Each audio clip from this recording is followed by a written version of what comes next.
Starting in 1956, the Guys and Girls of the World series came out. Each pair, except for the Mexicans, had rare gift box sets. 1956 brought us the Dutch Boy, quite possibly Aurora's first figure kit.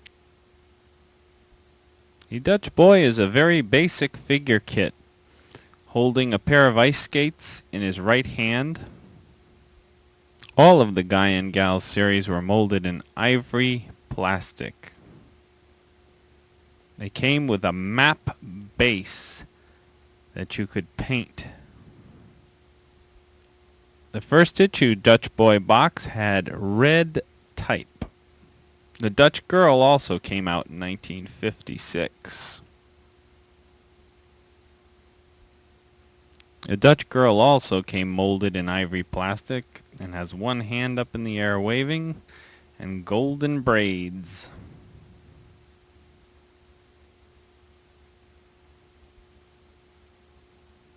(1957) brought us the Scotch Lad, which instead of a painting on the box had a photograph.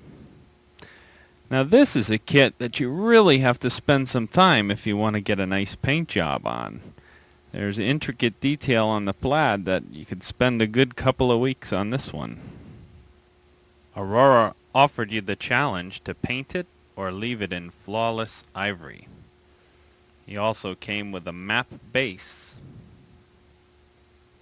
1957 also brought us the Scotch Lassie kit. Again, this was a time-consuming paint job for all you modelers out there, but a fun one to do once you accomplished it. Scotch Lassie also came molded in ivory plastic. 1956 brought us the Chinese Mandarin kit, molded in ivory plastic.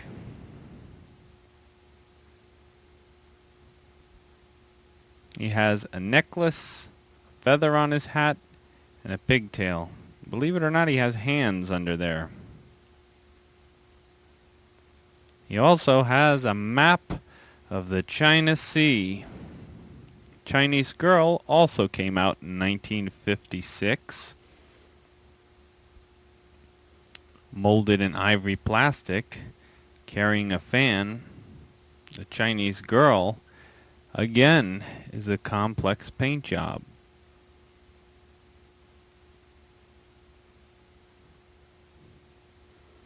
She has a floral pattern, stripes, all types of designs on her dress.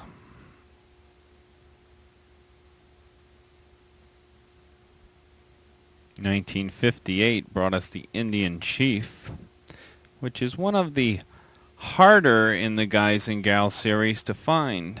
Usually sells for more money. It's also one of the kits that does not have a map for the base. It has a terrain base.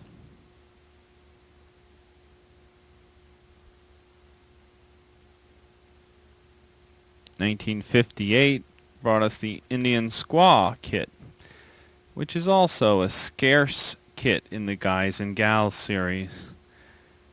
Carrying her papoose on her back, the Indian Squaw is a scarce kit in the Guys and Gals series. The Indian Squaw also does not have a map base, but a terrain base. Here's a shot of the ultra-rare Indian Squaw and Chief gift set box, which is rare in any of the kits. Mexican Caballeros, probably the hardest to find out of all the Guy and Gal sets.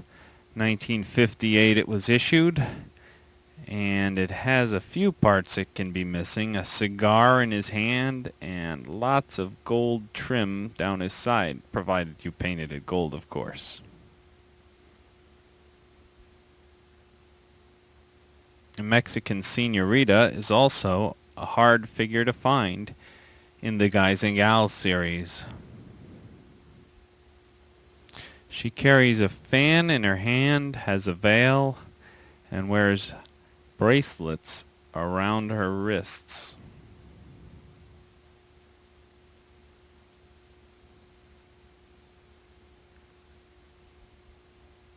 The pair of Mexicans also had a map base.